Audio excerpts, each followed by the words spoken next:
Hello YouTube, it is Ian, and and welcome back to Homestuck, the Epilogues. The Homestuck Epilogues. Yeah, we're on Epilogue 7, aka Part 8, which is also page 29. And I am joined by... Ace Ventura. Ace Ventura. Great. Do you know who Ace Ventura is? I have heard I've heard the name, and I definitely used to know, but it's a Jim Carrey movie. It's a really good movie. Yeah. All my homies love Jim Carrey, and I know what happened last time. What did happen last time? Was it last time the one where John got completely fucked over? And yeah, he did. And then we read about it, and we were at Dave and Jade's wedding, and Carcat showed up all badass with his eye patch, but he still sounds like a 12-year-old. And yep. The John getting fucked over thing was 2 episodes ago, though. Well, fair enough, but still, I don't know how we... I forget. Well, it was last session, at least. You know what happened at the very, very end of last time? At the very, very end of last time, something big happened, and I gotta remember what it was. Okay, I'm gonna click the button. Go back. Wait, you're alive? Oh, wait. Yeah, VRISKA showed up! That's what happened! Actual VRISKA, not... Yeah, it's like VRISKA from, way OG Homestuck, which is whack as fuck. VRISKA Circuit. The fact that my fucking, theory might be correct kind of terrifies me. Yeah, it seems like it. And this is making me sad because now VRISKA's back, but Terezi's still gone. And we'll probably not be coming back. But yeah, anyways, on Epilogue 7, you're Alt Callie, right? Yeah, I don't think there really is much of a voice to Alt Callie. You just kind of, do a deep and ominous thing is what I do. You're Alt Callie and you're Solix. Yeah. Yeah. I see him. Ooh, is it the prince? Fucking finally! No. Oh. Calliope animates the puppet body she inhabits. The same one that has not aged a day since it crashed here, and rouses it from perfect corpse-like stillness. Dead Jade unfolds from her meditation pose and pushes to her feet in an elegant sweep. Is the one I have been waiting for all these years. We have run along parallel line for what may as well be eternity, but my gravitational well has finally ensnared him, and now he is due to fall into this world. Dead Jade folds her hands behind her as she rises into the air, body language delicate, purposeful. Ariah hitches her arm around Solix's back to lift him up, and follows Jade's body out into the open air. She casts her pitch-black eyes down to watch the dark clouds of battle beginning to form above the human capital below. Solix frowns. Are you sure you want to go down there? It seems like it's about to get wild. Yes, more than you can possibly imagine. Chaos War is about to begin. Uh-oh. And our window of opportunity is narrow. We must be there when he fails. Fails or when he falls? Come with me. When who falls? It's not the prince, apparently. Oh, yeah, no, it's It's not the prince. That's what I'm trying to figure out who's falling. No, it is the prince, because it says in the top, this the middle section of dialogue that says, and now he is due to fall into this world. So it is the prince. Sorry. It's just the prince is not here yet. Oh. Fair enough. Okay. Alright, so now we got Jane and Jake. Yeah, you can just do narrative. I'll just let you always do narrative stuff. Okay. Sure. And then we'll just try to give you more characters than me, on average. I don't really care. I mean, there's... Okay. Here we go. Do the thing. Do the reedy thing.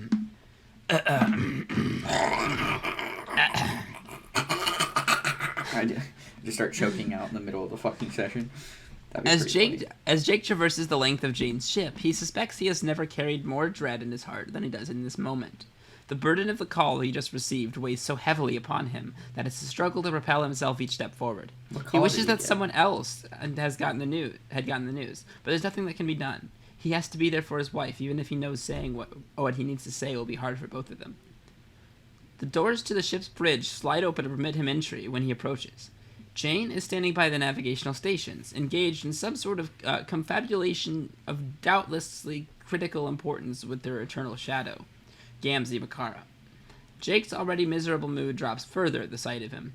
No matter how long this arrangement carries on, it never seems to get easier to stomach. Jane is dressed to the nines in her signature blazing red power suit, her freshly polished designer pumps glinting in the varied lights of the Crocker Corp ship command controls.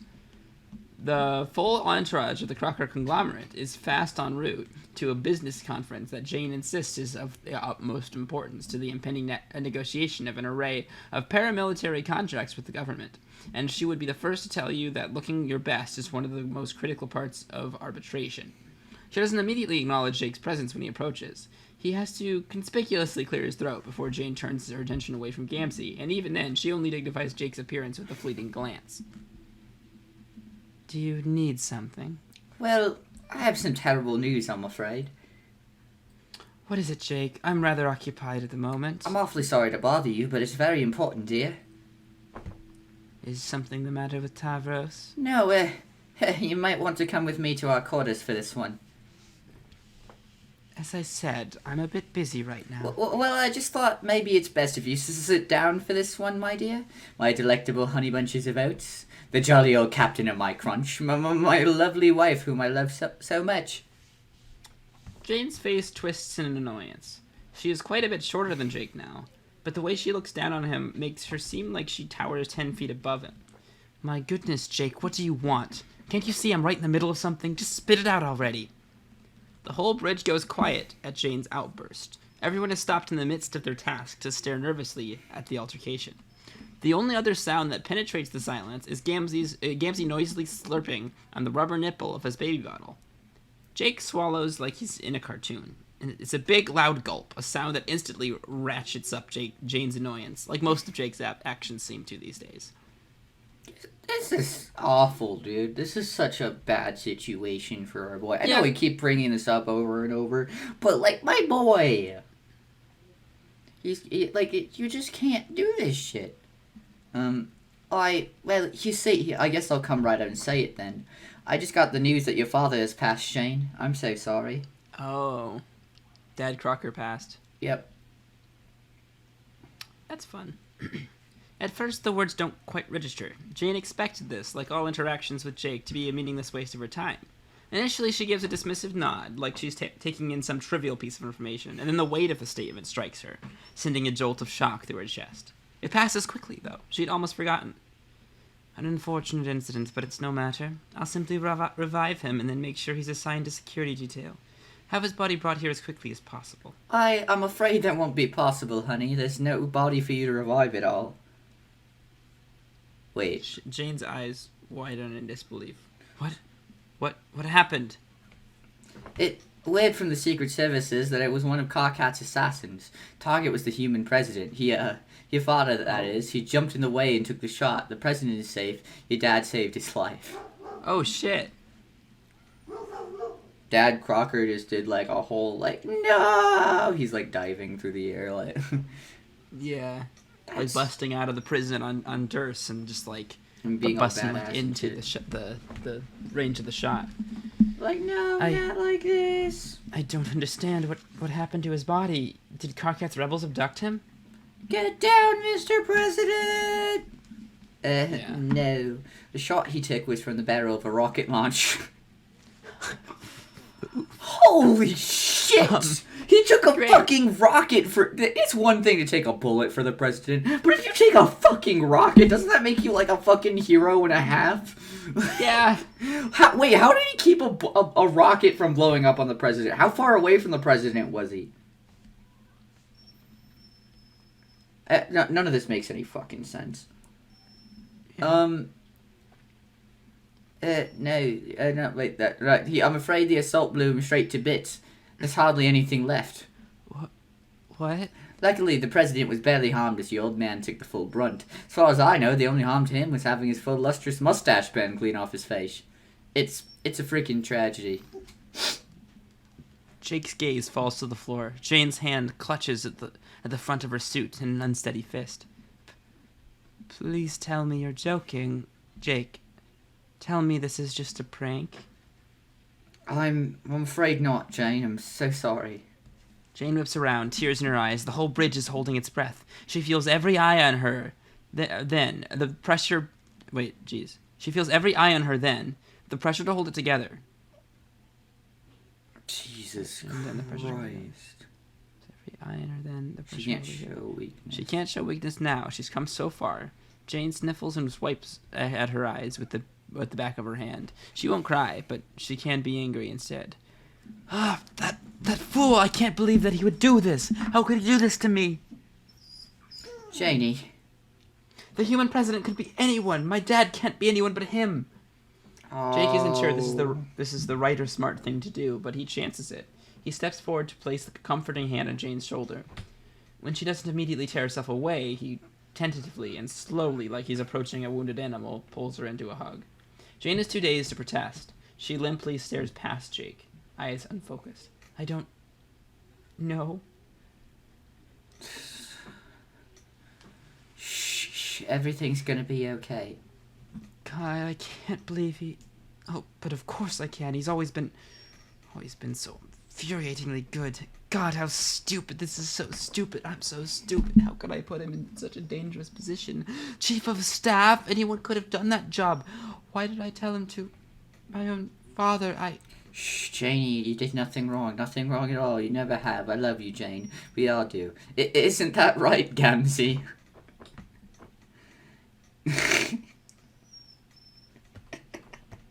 I'm sorry, I just like anytime Gamzee comes up, I know it's not gonna be anything sincere at all. Fuck.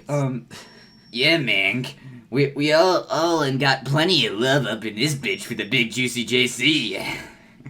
Gamzee turns to the bridge crew and gestures magnificently with his arms. Rivulets of milk are running down his chin. I'll give you love this big titty business. Whoop whoop. I can't. Dude, you won't expect me with a straight face to read this shit? Come on. Oh, a big titty business. Oh, Gamzee. Ah! A petrified Paul falls across the bridge as the crew tries to figure out whether they are supposed to take this seriously or not. The comms officer shares a look with the engineer. The conning officer looks like she's about to shit her pants. And then they turn to the most pitiable stooge of them all for answers. Jake's eyebrows shoot up to his hairline, and he nods urgently over Jane's shoulder to indicate that yes, they should definitely. Everybody honk. The bridge crew gives an unanimous honk. Jane sniffs and pulls away out of Jake's embrace. She turns back to the bridge and takes a forward step, stumbling slightly in her heels. But she catches her balance, fixes her posture, and slips back on a stony mask. All right, Jake, get the president on the phone.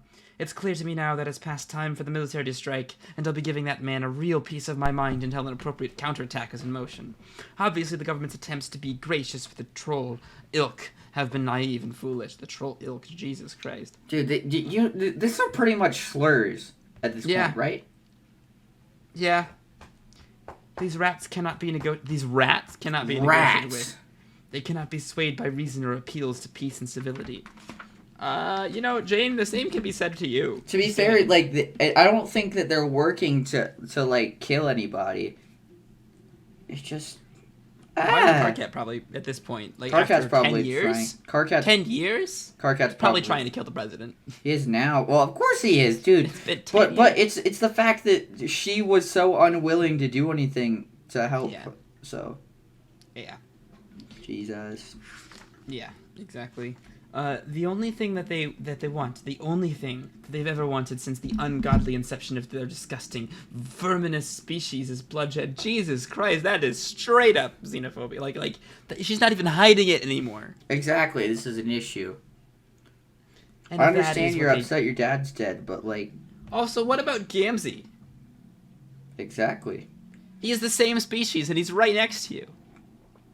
She don't give a fuck. Okay. And if that is what they truly desire, well, far be it from us to deny them. Not another word. Are you sure this isn't a miss? No! The time to act is now. They will pay for what they've done. Every last fucking one of them. I have had enough. This is the end of the line. Jane is blazing with fury. She marches to the center of the bridge. All of you, return to your stations. We are changing course. We will be going directly to meet with the president, and I will not rest until he gives the command to crush this fucking rebellion and destroy any chance that they might ever resist again. The bridge crew doesn't even think to defy Jane's orders. They return to their stations dutiful. The navigator adjusts the ship's destination coordinates, and the comms officer opens a line with the government's seat of command. Only one man in the room is brave enough to take a stand. Hey, do you think that might be a bit motherfucking xenophobic? Jane spins on her heel like a whirlwind, her face twisted into a hideous snarl. She rounds on Gamzee with all the hatred she can muster. Xenophobic? I'm not fucking xenophobic. Oh yeah, well, they're just rat people, that's all. Oh yeah, definitely. That's not a xenophobic thing to say, it's just a fact. Yeah, judging an entire species by their history is, totally not xenophobic. I'm just saying, my bodacious of babes. What you're laying down here is sounding wicked bitch genocidal. What the fuck are you talking about? I am not and have never been a fucking xenophobe. Yeah, but listen, killing all the trolls, that would be bad, you feel me? I'm a troll, remember? Maybe you should take a minute and chill a bit, like, little mint choco chip, honk. Shut the fuck up, you fucking insects just assassinated my father. Hey, you're cute when you're mad, my tasty little snackachino. With 2 C's, snackachino. Snackachino. Oh no. And then Gamzee seals his fate. He reaches out with his finger and boops Jane right on her little nose. Honk. Jake audibly gasps at the sight, but Jane does not have any sort of violent outburst of anger. Instead, she goes completely, icily silent. Gamzee smiles vacantly down at Jane, unaware of his misstep. When Jane next speaks, it is in a controlled, steady voice. Security? Escort this troll off my ship. No! Now. The security personnel aboard the bridge do not hesitate to follow the command. They descend on Gamzee in a swarm, grabbing him by his arms. The baby bottle tumbles out of his grasp, busting open when it falls. The remaining milk spills out, pooling in a recessed lighting of the floor. Holy shit! So she just gave up on Gamzee right then and there. Yep. To be fair, well, I mean, I don't blame her for giving up on Gamzee specifically. But like the troll species her reasoning in general, here is not great. Just because he's speaking up for his people. Yeah. Whoa, hold up! Whoa, hold up! You can't just go and throw me off board, my milky mommy. What the fuck, milky mommy? I want death. Oh, but I can. Just watch me. The security officers begin to pull Gamzee away, but he makes one final desperate play. Wait, just hear me out. What? If you throw me out, I'll be all lost and shit, babe. You know I'd be needing you. What, you think appealing to me with your disgusting little addiction is going to sway me? That's the funniest joke you've ever told. It's not about the milk, boo. It's about you. Jane stops. What? I need you. Are you saying that you... I've gone and told you all about my past struggles with the wicked green substances. I done gone and made so much progress finding new healthy ways to cope with the voices and redeem myself.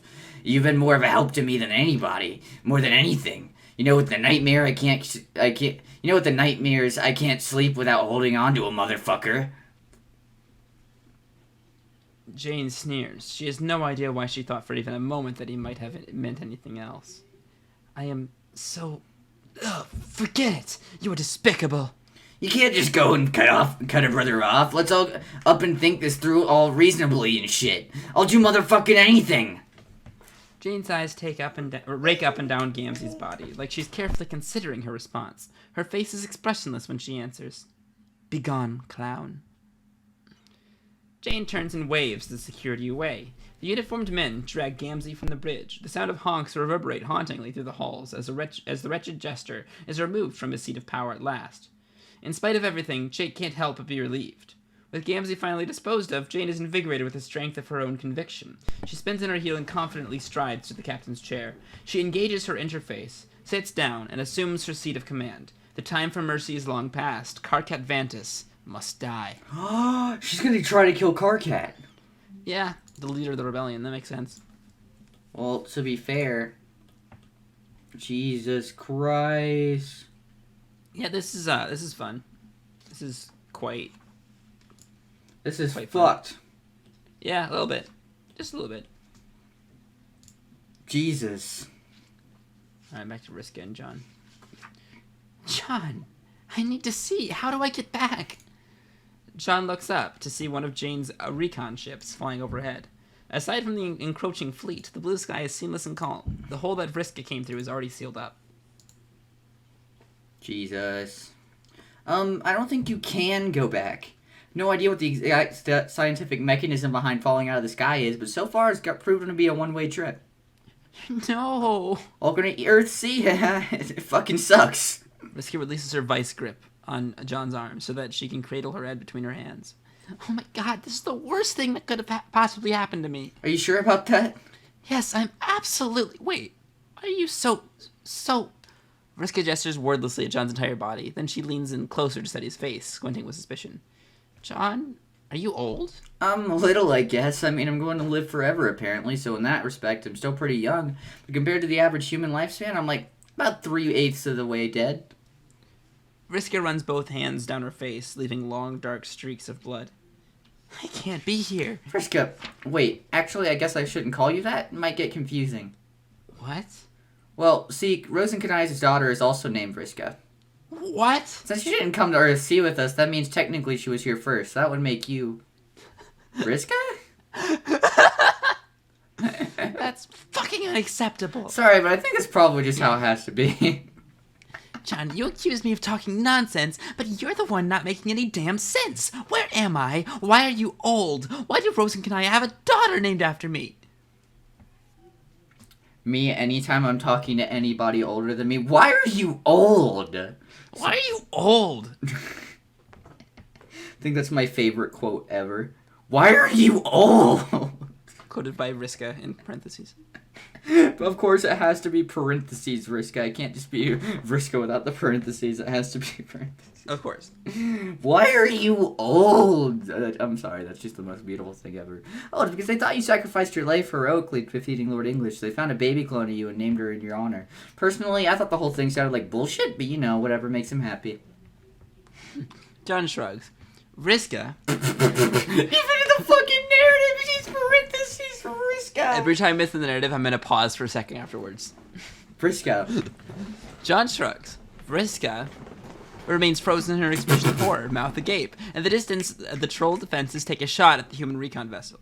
VRISKA doesn't flinch at the sound of a sonic cannon blasting off behind her. She slowly peels her hands from her face and glares at John as one of her eyes twitches to the corner. That's the stupidest fucking thing I've ever heard. Yeah, I know. I tried to tell him, man. It's been a while since we've agreed on something, hasn't it? So, not to be nosy, but did you defeat Lord English? Of course not. Why do you think I'm desperate to go back? The battle was hitting its climax when I got hit in the head with VRISKA. I love the fact that you do the pause. Fingers numb and vision blurry. Whatever the fuck it was that hit me in the head. She sways on her feet. John tries to steady her, but she slaps her hand away. Do you want to see a doctor for that or something? No! I want to know what the fuck is going on! Wait. What? At the end of Homestuck, we didn't see anything hit her in the head, did we? No. Okay, I'm just making sure that we didn't see that. Oh, you know what? Actually, wait a second. Oh god, Jay. What? Time. Time. The way time passes slower for... Oh, shit. Wait. Jay, this is real world science! Jay! Oh, no. I can't believe I just didn't think about this until now. That was a black hole Terezi was by. Oh, shit. Black holes curve space-time. Oh, Theoretically, shit. the closer you are to a black hole, the slower time is experienced. So someone close to a black hole would experience a day, while someone far away would experience a lot longer than that, which is exactly what happened. So this is all happening within the same moment that they're defeating Lord English. Yes. That's why Terezi's only been gone like a week or like maybe a couple days, right? Yeah. With that whole thing. And for us, it's been years. It's been decades, you know? Jesus. Because of the black hole curving space-time. So this, VRISKA, coming to here, be it decades in the future, was actually days in the future from the actual fight. This fight that was going on. Yeah. VRISKA survived a lot longer than a lot of the other ghosts, but somehow got sent here VRISKA's just not like a ghost everybody here. else. Well, the ghosts she was fighting along with. That's what I was about. That's what the people I in the just dream wanted bubble. that to be clear as well. Yeah, but like, oh my god, how did I not realize that?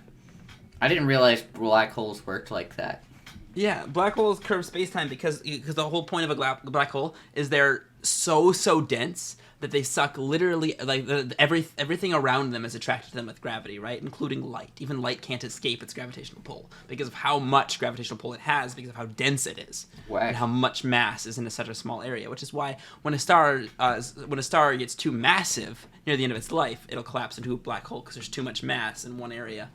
Interesting. And it actually curves space-time, which is advanced physics that I don't actually have an understanding of how that works. Yeah. I just know the effect of it is time dilation. Mm-hmm. And time slowing down in a localized field, slowing down near the black hole. Yeah. Which is exactly what's happening. So Terezi's timeline, and so Terezi disappeared right before VRISKA. No, that was 10 years ago. Yep. But anyways, like the timeline of people arriving here can be condensed down to however long the fight lasts, and time passes a lot slower there. That is so cool. That's why the fight just hitting its climax, because VRISKA is one of the last people, the latest person we've seen come from the fight, because she would survive much longer than everybody else. And because she's, very, very good, skilled at all that. And now the fight's hitting the climax, and she's sent here. So that means the battle with Lord English has been going this entire time. Jesus. But in a lot smaller, to them, it's only been a short amount of time. That is so cool. How did I not think about that? Well, I don't know anything about black holes, so that's why I didn't think about it. As the genius that you know that I am. But shit, this is kind of terrifying. This is all happening within the same moment that happened. Yeah, I don't know. I need to go back and reread Terezi's dialogues and actually know exactly how long between interactions John was. Yeah. Because I know she said yesterday. I know there's been multiple days for Terezi. Because Terezi's like, I talked yesterday, and John's like, nope, that was a year ago. Yeah, exactly. It was I want to see if I can get an actual timeline there, because theoretically, the closer something gets to a black hole. Oh. What? Oh shit. Is the end of this going to be everybody getting sucked into a black hole? I don't know, but maybe not, because I think they're all going to be sent here to Candy, because the Earthsea is much farther away to the black hole. I think the Dream Bubble area is going to be sucked to a black hole. Maybe Lord English can be sucked into a black hole. Dude, this is so whack. But Jay, the same can be applied to us seeing the thing getting swallowed by a black hole. Because theoretically, because first of all, the first thing that would happen if you approach a black hole is you just get torn apart, right? Yeah. The gravity would tear you in half, would tear you to bits. But if you could get around that, if you, for example, were in a spaceship that was super resilient to that kind of thing, right? Yeah. So that you could survive the being torn apart, then theoretically you would never reach the black hole. Wait, you'd be stuck in there for eternity? Because time would slow down. Oh, Jesus. So much. Because it slows down. It slows down exponentially as you get closer to the black hole. Yes. So, this fight is happening. To the outside area, it looks like they've already entered the black hole. Yeah. Or it takes a much shorter amount of time for them to enter the black hole, which is why, at the end of the fight, we would probably have seen it. Wait, does that make sense? Hold on, maybe I'm just, completely wrong. I don't understand how anything works, man. I'm just kind of along for the ride. Because that's the way the news goes. Slower, because time is slower inside of the black hole, meaning that outside time passes more quickly, which is exactly what's happening here. Yeah. Okay, this is cool. God, I have to always figure out slower versus faster, because slower, but they're experiencing the same speed, and slower doesn't mean taking longer. Faster means taking longer, because faster, 30 years would go by. Slower, 3 days would go by. Okay. Yeah. Words. Anyways, fuck. Okay, I think it's your dialogue. Where are we? Okay, sure. Okay, sure. So about 15 years ago, Jane started spreading all the xenophobic propaganda about trolls. And eventually she and her corporation became so entrenched in financial dealings with basically every societal institution with power on Earthsea that she became this unstoppable lobbying monolith that can more or less tell the government what to do. So now she may as well be writing all these xenophobic policies into laws directly. Oh, Jane's a huge xenophobe, by the way. I probably should have started with that fact. John, this story fucking sucks. Oh, and then Carcat had this really catastrophic breakup with Jade and Dave, so he ran off to spearhead a troll rebellion against the xenophobic government. To be honest, the rebellion was pretty lame in the beginning, but then, Mina? Mina? Yeah, Mina. She fell out of the sky like you did and helped him actually get good at revolutionary stuff. So now both sides are all maxed out with spaceships and weapons and stuff and are on the brink of war.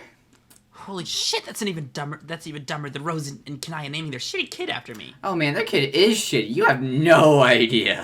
How the hell did you all fuck this up so much? Oh, that's my bad. You're bad? Yeah, I made the wrong decision and totally blew it. Candy. Oh wait, he's so fucking self-aware. I was supposed to go fight Lord English, but I didn't. So now we've gone beyond like the event of horizon of canon. What the fuck does that even mean? John sighs and sweeps an arm across the landscape. The sky darkens as the first of the troll fleet roars into the front line. Dude, that's kind of fucking nuts how fucking self-aware you get in Candy. I bet you this doesn't happen in me at all. None of this self-aware bullshit. Because like they stay within canon in that timeline. Mm-hmm. It's interesting because whenever you get outside the bounds of canon in any property, then everything just starts to get like completely fucking nuts. Sorry. I don't know what really. Rose explained it all to me once, but I pretty much forgot what she said. I didn't actually think it was that important at the time. All I know is that all of this is my fault. It's been turning around in my head like this for a while, I thought. No, I thought, why does everything here fucking suck so much? How the hell did we even make it from point A to point festering clusterfuck? Doesn't follow any kind of logic I understand or any sort of basic sense I have about who we are as people. And why have we all ended up so unhappy and twisted up? Got everything I wanted. Everyone got what I thought they wanted, and that's just it, isn't it? The more I think about it, I'm the only factor that matters to anything. Whatever I did or didn't do just destroyed reality's ability to, like, substantiate itself or whatever. Like, there's a bug in the operating system of whatever forces in this world that regulate cause and effect. Everything's been unraveling. Nothing that happens makes sense anymore. And now I'm the only person out here who's even real at all. Oh, wow. I've never seen a guy get his bulge all the way down his own swallow chute before. Wait, what? Good fuck. Do you think reality gives that much of a shit about you? Get real, Egbert. It's not like you're me. The only person with more of an ego than John at this point. VRISKA. Yeah. It's not even that he has an ego. It's kind of true. Because his decision is the only thing that's made everything so fucked in this timeline. Yeah. Jesus. Okay, well, that's fair, I guess, but whatever it was that caused this, it's pretty obvious that all of this was just kind of dumb and fake. So don't worry about it. I kind of have to worry about it, considering you just explained to me that I'm trapped here. Nah, it's fine. It'll all work out, or it won't. Doesn't really matter either way. VRISKA clenches her hand into fist so tight her nails draw blood, and hisses out a long, vicious... expletive. That's not vicious, is it? It's vicious. Vicious can be spelled with just the C or an SC. God, I hate English. Yeah, English, we can pretty much do whatever the fuck we want. Vicious expletive. Around her, the ground begins to shake as the human fleet of batter panzers roll out. Oh my god. What are batter pan? Oh wait, they're panzer is people. A type of tank. Oh fuck, they're fucking. Jesus. Roll out from the edge of the city and take position. Speaking of, we gotta play Panzer Battles at some point. What's Panzer Battles? It's a tank dating simulator. Oh, a tank dating sim. God. It is such a good game, Jay. No, I don't want to play Panzer Battles. I don't give a flying fuck, man. I hate how much I know about military shit. Military shit sucks, and I hate it. But my friends are all like really obsessed with it. Not all of my friends, but like the ones that I care about kind of are. Mm-hmm. It's whack, and I don't understand any of it. But like I think I'm good at like passively picking up information without meaning to. Mm-hmm. To each their own. To each their own, I suppose. Just I don't like guns, but everyone else likes guns for some reason. I don't like guns either. Guns seem like something fun, I guess, if you were in a range in an enclosed space. I think it'd be fun to go to a shooting range someday, but like I don't. Only if I get to shoot a rocket launcher, because rocket launchers are badass as hell, but not everything else. Actually, I don't think I'd ever be able to shoot a rocket launcher, and that's kind of the saddest thing about my life. I'm never gonna get to shoot an RPG. I'm never gonna go anywhere important because I'm never gonna get to shoot an RPG. Jay, we'll just wait until virtual reality is super good.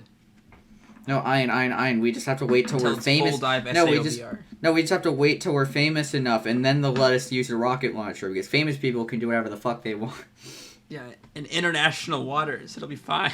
We're going to Korea to shoot rocket launchers.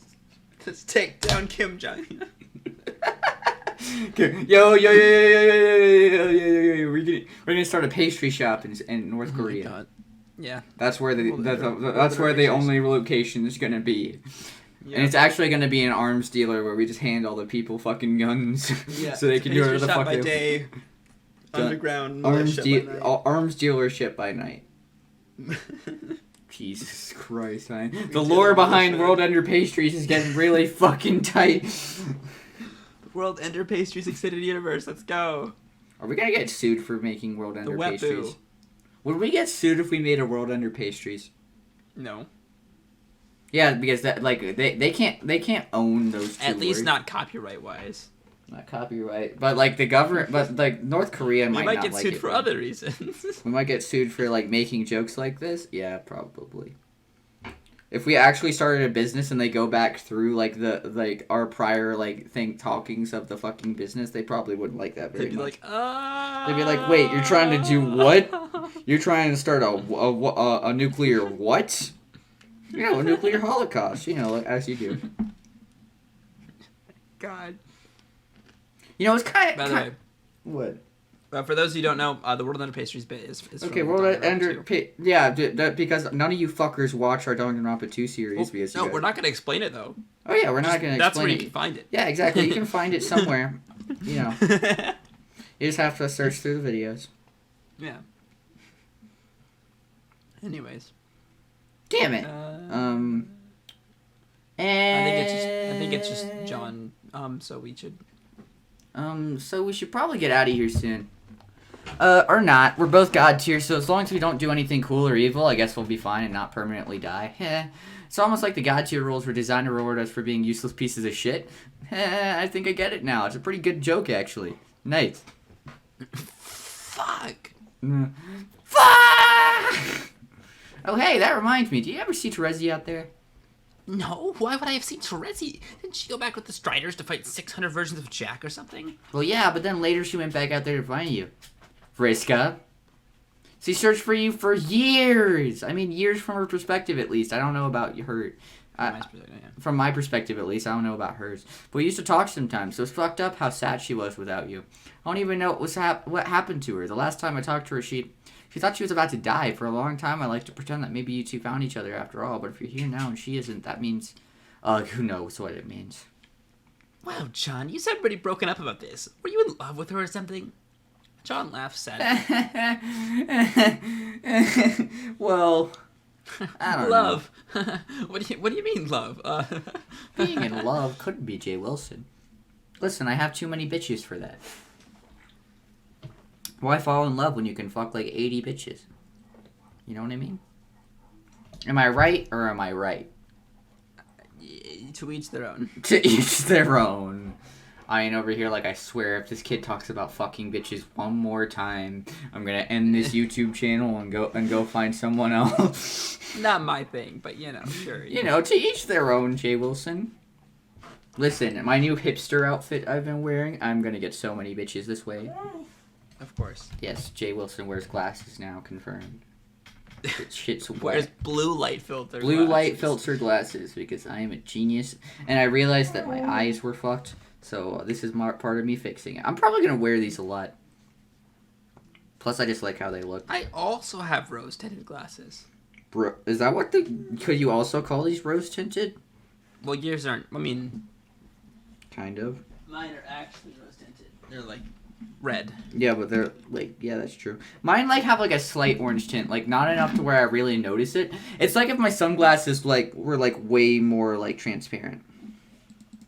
Which is why I like them too, because I like how I These look are in mine. sunglasses anyhow. Those are yours, Mr. Siwick. Good shit.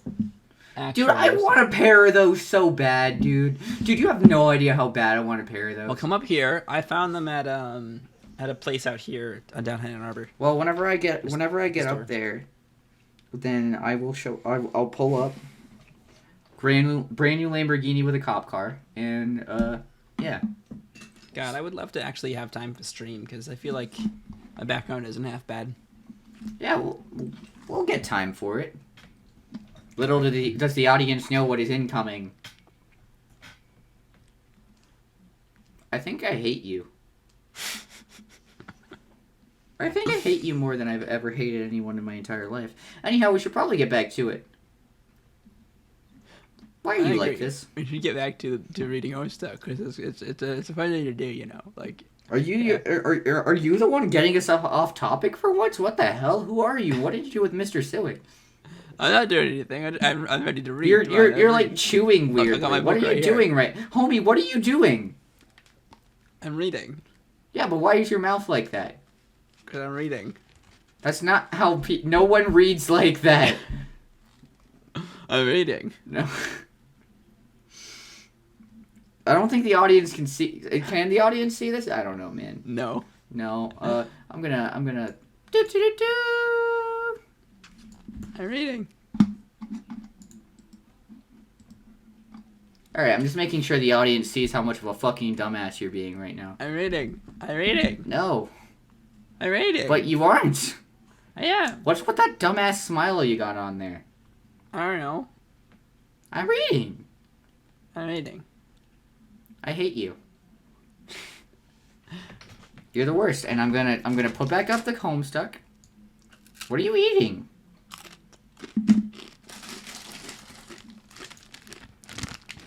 Seeds and grains crisp bread. Norwegian crackers. I hate you. Sunflower, sesame seeds, rye, oats, and flax are combined into a crunchy crisp for maximum cracker satisfaction. Whack. Pretty cool. Fair enough. Anyhow, my friend, we're getting back to Homestuck so that the audience isn't like, what the fuck are they doing just chewing shit weirdly into the microphone? I'm 221 pages into the physical book, though. That's pretty good. I mean, we're Pretty almost finished with Candy, which is I whack. think so. I still don't know how many pages it is, but... I don't know. Anyhow, where are we? Uh... Who knows? Fuck. I hate. This is what happens whenever we get so off track. Okay, so you didn't finish the you did the laugh sadly thing. You didn't continue. Well, I don't know. What does it even matter? Like everything else, it was just some stupid crap that happened, which technically wasn't even canon. Oh my fucking god! I can't take this anymore. VRISKA screams in frustration and throws her arms into the air.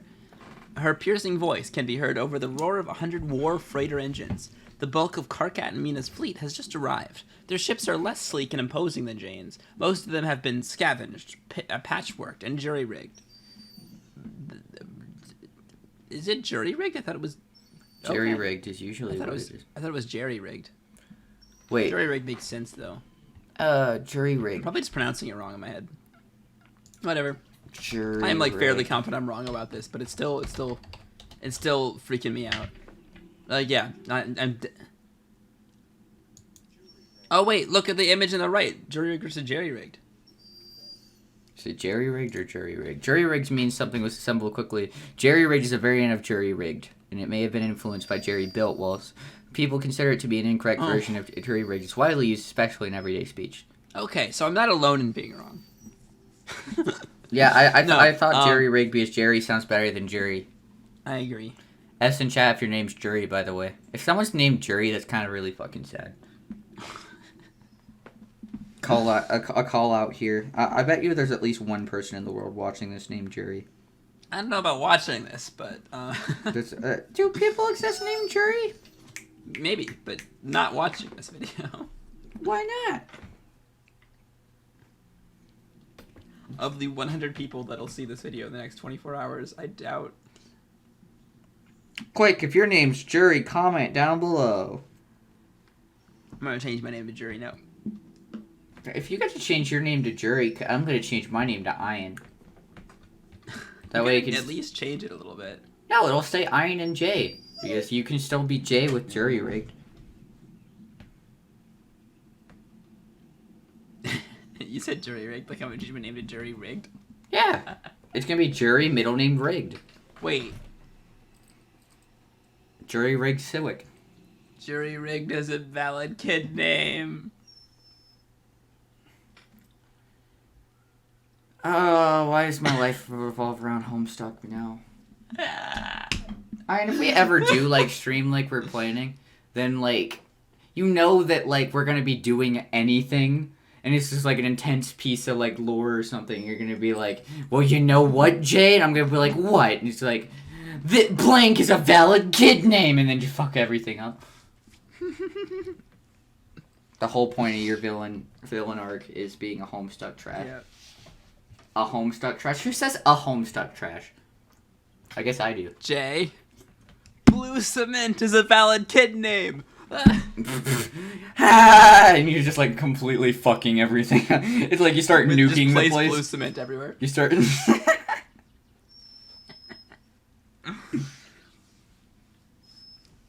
Jeez.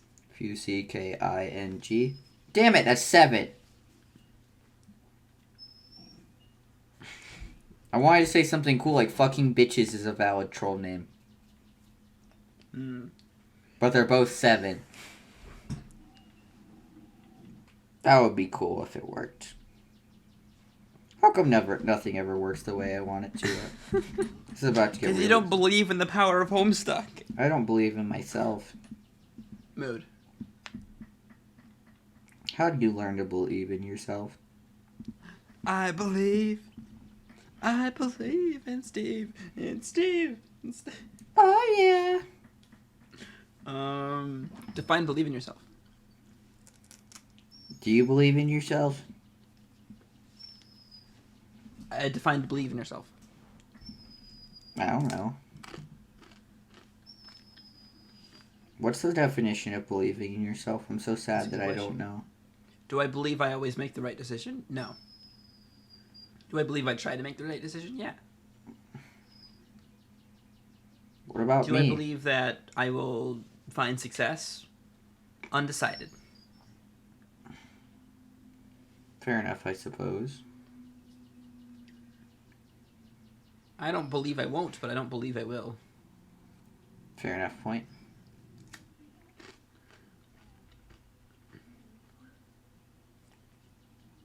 Anyhow. Oh, wait, I'm supposed to be reading, aren't I? I believe so. I'm just sitting here. But they're numerous enough to blot out the sun when they coast overhead. I don't care about whatever the fuck canon is supposed to be. I don't about your dumb, unrequited crush in Terezi. I don't care about this stupid, pointless war. Someone get me the hell out of this fucking nightmare before I really lose my shit. Well, hey, let's all calm the motherfucker down. Calm John the and motherfucker VRISKA down. both turned to VRISKA. see a gangly figure emerging from the dust kicked up by Jane's tank platoon. Gamzee's hair is caked with dirt, his makeup is smudged, and he's sucking on his milk bottle in the style of some smooth hombre in a spaghetti western mouthing a cigar. It's a cigar, but it's a fucking milk bottle, dude. He tugs the rubber nipple out of his... Rubber nipple is the valid troll name. Out of his mouth with a pop. The chalky, viscous milk forms a goatee of spittle on his chin. Jesus Christ. Oh, God. VRISKA, my main bitch, long time no see. You seem all discombobulated there, sister. Just fucking beset with the poorly regulated emotions that cause a motherfucker nothing but pain. Now, why don't let's calm the fuck down, take rips off this dope bottle of fresh-ass titty dairy, then shoot the wicked shit about the good word. The good word? It'd be called redemption, motherfucker. And you gotta get that shit locked all tight in where your heart's at. Get your moral compromisations to chill the fuck up. Cause I don't think of a single fuck motherfucker who could use a righteous dose of that sweet, sweet redemption right down the shame hatch more than VRISKA. Motherfucking circuit. Hack. VRISKA casts a wide glare at the intruding clown with steely, merciless eyes. Slowly, she stalks towards him, her feet pressing so heavily in the soft earth she might as well weigh 1,000 pounds. Gamzee suckles at his bottle and beams at her with the complacency of a man perfectly oblivious to the one-way ticket to the world of shit his big mouth just bought for him. What the fuck did you just say to me?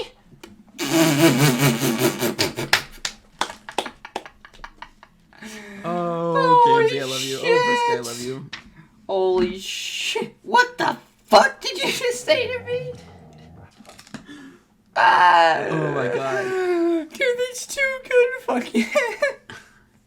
VRISKA grabs Gamzee by the front of his shirt and yanks him down, her hot, furious breath brushing his disgusting face. I said to you, you gotta chill, yo. It's high time you got your redemption on. See, you got to make some motherfucking amends to your tragic backstory. My what? Hank.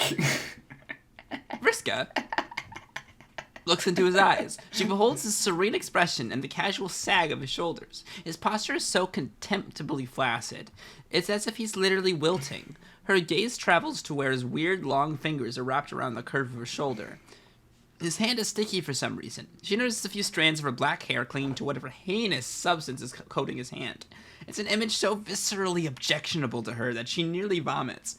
After all she's been through today, this is the last goddamn straw. Her eyes fill with fury, with indignation, with vivid, radiating malevolence, and then it finally happens. She just plain fucking snaps.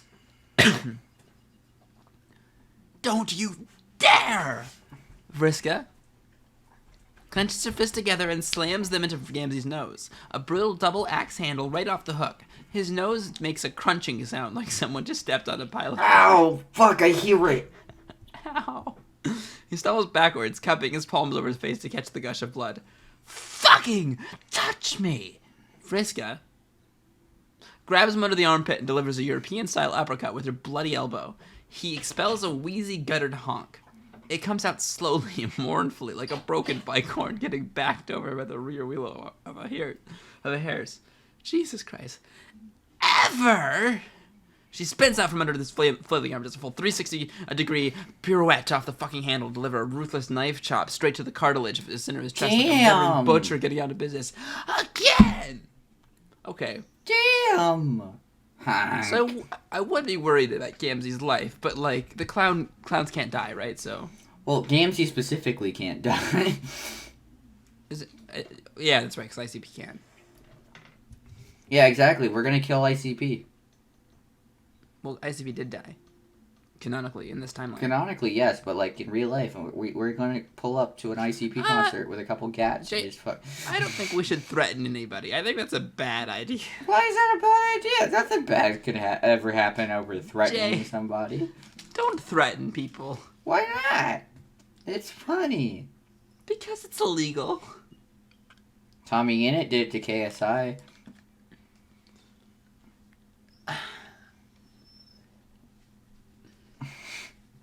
Oh boy. Alright. Listen, I may be doing it on a larger scale, but it's pretty much the same thing. Gamzee tries to get his bearings, but VRISKA's spinning back in the other direction with a discus back elbow. Her elbow connects with his cheekbone hard enough that it shatters. Oh god. Oh fuck. A sharp tooth goes flying out of his puckered lips so fast that John has to take flight to avoid it.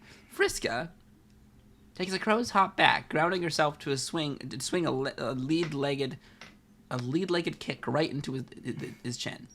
Gamzee goes flying into a nearby tree. The first branch splinters under the impact of his spine. He gets clotheslined backward by the second one, spins around it and face plants on a hard root under the tree.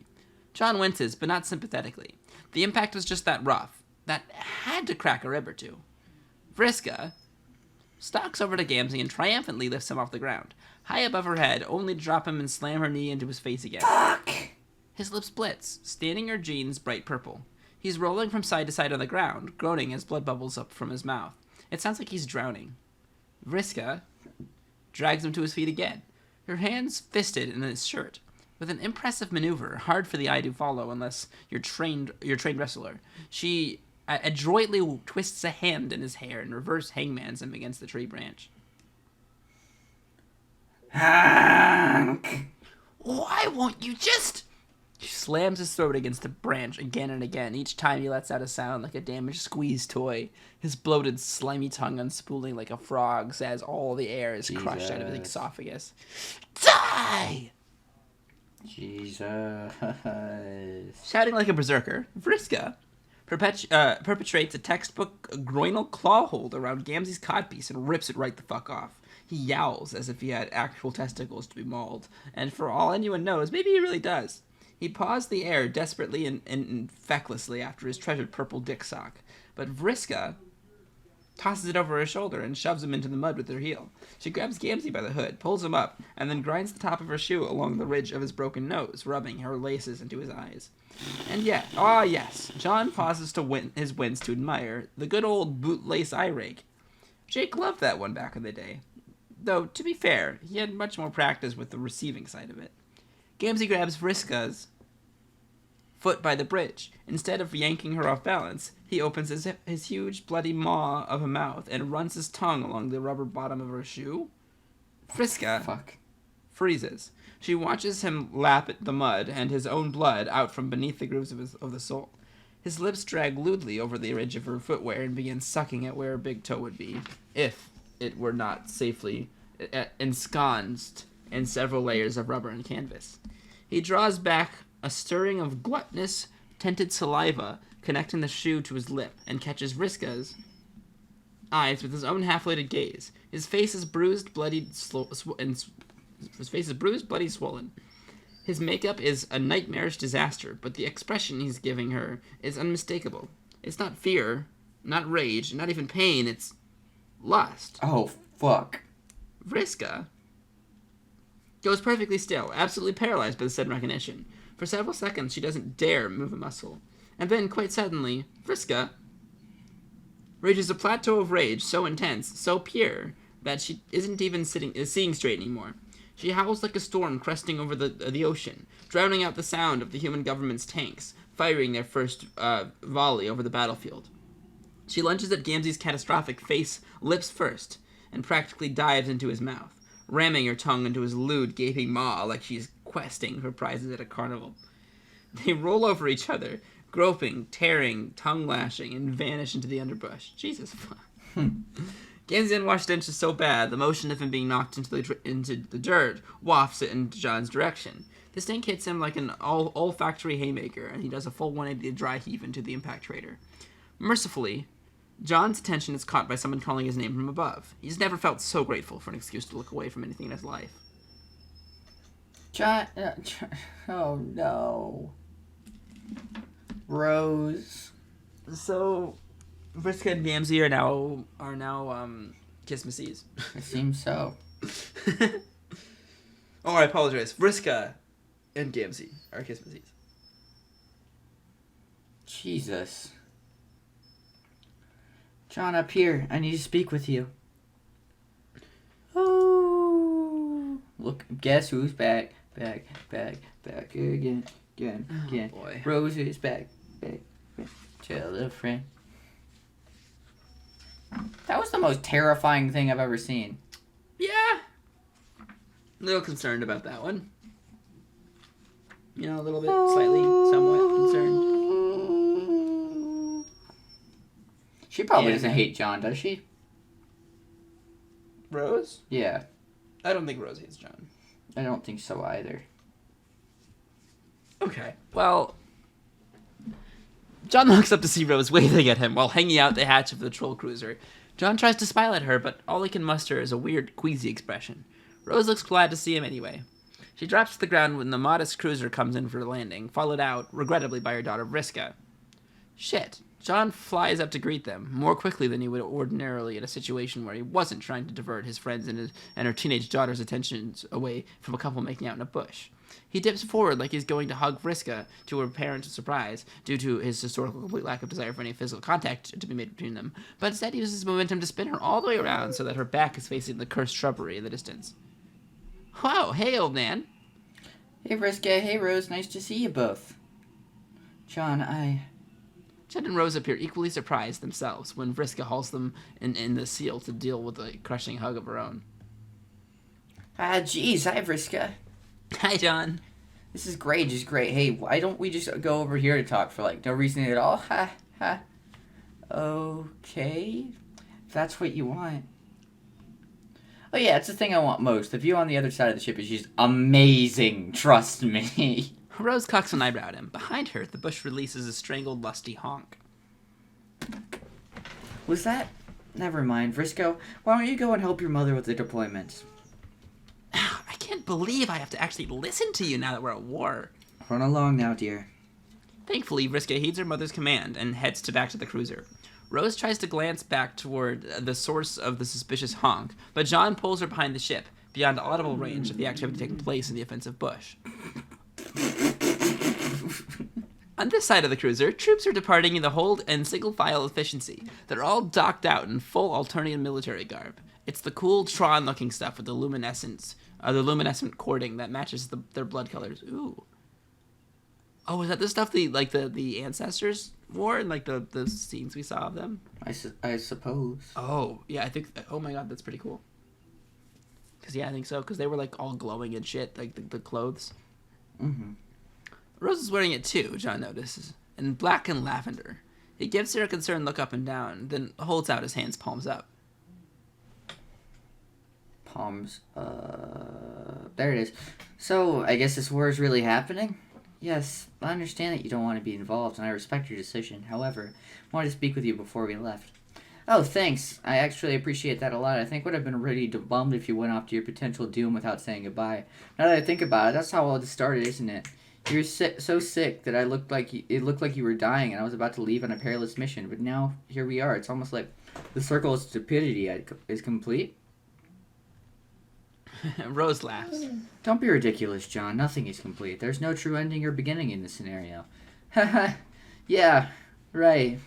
Because this is real life, right? I guess reading narrative relevance into a bunch of dumb and totally random events is kind of lame and childish. No, that isn't what I meant at all. By all means, apply a narrative for our lives up until a certain point. It would have been perfectly accurate to do so, but not anymore. Because it's not canon. Because it's not canon, right? Do you remember what I told you years ago about the 3 pillars of canon?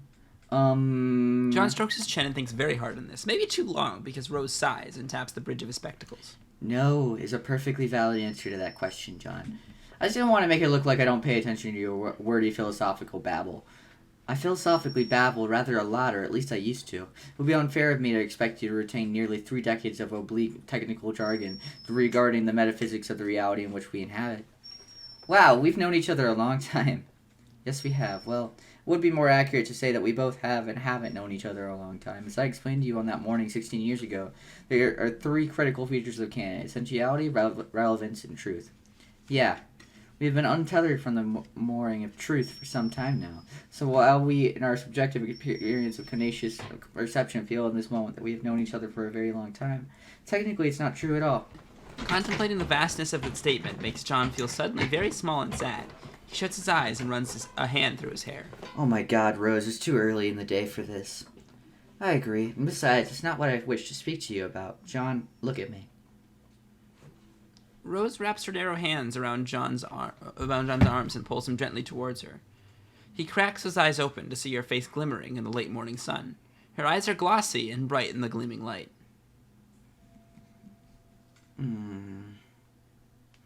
want to thank you.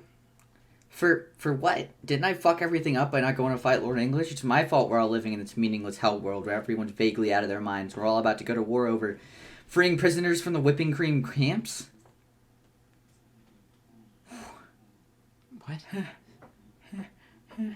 What? Whipping cream camps? What? Wait, is this pretty much the Holocaust? Is Jane holocausting right now? Oh, God, I don't know. Is this the term that turns them into death camps from whipping cream camps or whatever? I don't know, man. I don't like that. Oh, whatever. The war is just as irrelevant as everything else that's happened here in the last decade and a half. At least with the conflict, we have something to do, something to strive for, and again, it's something to believe in. I'm thankful for that. But more than anything, John, I'm thankful that I got a chance to be happy. Rose pauses meaningfully, as if the realization is falling into place as she says it. I never thought I'd actually get to be happy. Rose, you weren't happy before when you married Kenaya, before you got sick, when we were all together? Rose shakes her head. She brushes past John out towards the open field, away from the brewing battle. The land is so flat that it rushes out to meet the horizon uninterrupted for miles and miles. Rose is a pale flame against the brilliant haze of a perfect Earthsea morning. John doesn't follow after her. He lets her compose herself privately with her back to him. She clasps her hands in front of her and raises her head to look at the perfectly blue sky with the perfect sun and its perfect clouds, unmarred by the dark storm brewing on the planet below. In complacency of the learned. She corrects herself. In the silly wizard story I wrote when I was a child, the realm most comparable to heaven existed in a state of subliminal conditionality, dependent on the science of the individual experiencing it, which is to say that it would cease to exist the moment you realize what it was, and so, those with knowledge could never truly be happy. Jeez. Well, to be fair, am I right? I'm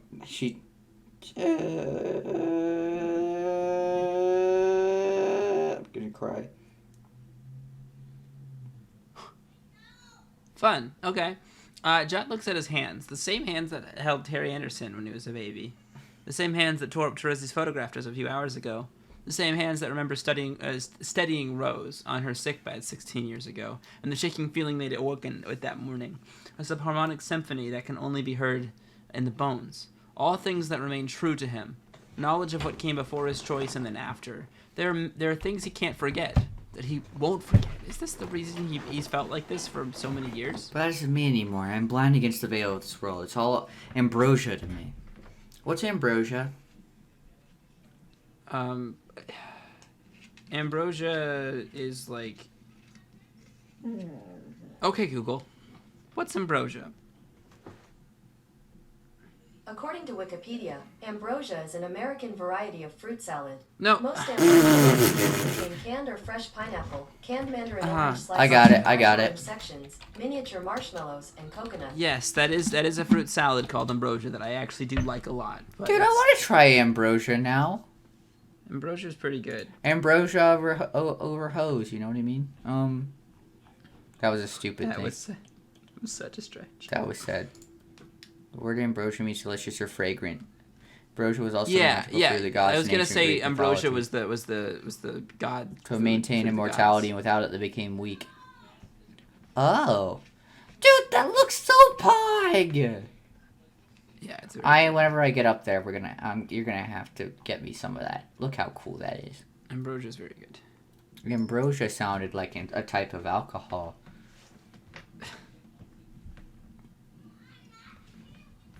It just had that aura around it. I don't know. I don't care if it's not true. I care even less if it's not canon. I have a beautiful wife who I love more than I thought possible, and a daughter who I am immeasurably proud of. It can all be senseless, ephemeral noise that dissolves in the void, a whisper swept up by the wind before it's uttered. I'm so grateful to have felt this way. So, John? Rose turns around, smiling. The smile is calm and honest. Her eyes are perfectly clear. There's no other word that could possibly do justice to her expression. She looks happy. Thank you. She comes forward to give him a kiss on the cheek. John wraps his arms around her shoulders, pulls her into a tight hug, and breathes in the scent of her hair. Whatever the truth of the matter is, she still feels tangible and real to him. What does it mean to be real anyway? Around them, the first wave of bombs start to go off. Bright pinpricks of light and dark that flash and flame out, leaving a nanosecond of absolute dead silence in their wake. John's laughing when they part. They've enveloped in a cloud of smoke and dirt so thick they can barely see each other. Despite what Rose said about there being no ends or beginnings for them anymore, it feels very final. And at that moment, he thinks he understands. Finality was always up to him. He finally decides to allow it. This doesn't feel like it's approaching an ending. Aww. So we got some Harry Anderson and VRISKA. Aw. Yeah, how much longer do you want to put in this episode, by the way? I don't... whatever we want to do. If you don't feel like this is going to end anytime soon, we can end it and then keep going after this. Whatever you want to do. I'm good with whatever. I'm just because. Actually, let's pick up with Harry Anderson and VRISKA next. Gotcha. Time. We'll do that next time. Sounds good. That was an interesting episode. Yeah, we had some fun things happen. Jane turned from being a bad person to a villain. Just a straight up villain. Yeah, like there's no like upside to what she's doing. This is like not at all. Straight up like remember how like Mina was like C Hitler or whatever? I think that's how they described her. Well, C/Space Hitler. The Condis. The Condis, not Mina. You know what I mean? C Hitler, yeah, because the song Pumpkin Party and C Hitler is Apocalypse. But like Jane is like space Hitler pretty much. Yeah. I mean, the heiress to the Condis. Well, to be fair, Jane is Darth Vader right now. So, and he's also space Hitler. Actually, you're right. Trying to destroy the rebels. True. But I mean, at least Darth Vader hated everyone equally. Well, hey, I mean, he thought he was fighting for what was right, technically. Which was the Empire. Yeah, but at least he wasn't like xenophobic or racist or anything. He may have been a horrible person, but he. Comparing Jade to Darth Vader is you know. I prefer Darth Vader. Darth Vader. I prefer Darth Vader. It's an insult to Darth Vader to compare him to Jane. Exactly, that's what I'm trying to say, dude. Fair enough. The fact that we're actually trying to like legitimately Darth Vader's actions are politically motivated by a rebellion rather than a group of people, rather than like a race. Jesus. This isn't okay, dude. God. Okay. Anyways, thank you guys so much for watching. If you enjoyed, leave a like. That we really appreciate it. Subscribe to us videos coming in the future, and make sure to join our Discord because it's a lovely place to hang out. And there's a lot of lovely people to talk to there, and it's kind of a great place to just be in general. And we'll be there. It's pretty fun. Follow us on Twitter because Jade's been tweeting on Twitter pretty recently. It's been pretty cool. Yeah, and, this is like a week on Twitter lately. I think maybe longer. I need to check. I have some lore on TikTok if you want to go follow on TikTok because it's quite a cool place. Jay, did you see my latest TikTok? No, but I'll watch it after we're done with the video. All right. And with that being said, thank you guys so much for watching, and we'll see you guys next time. Love y'all. Bye. Bye.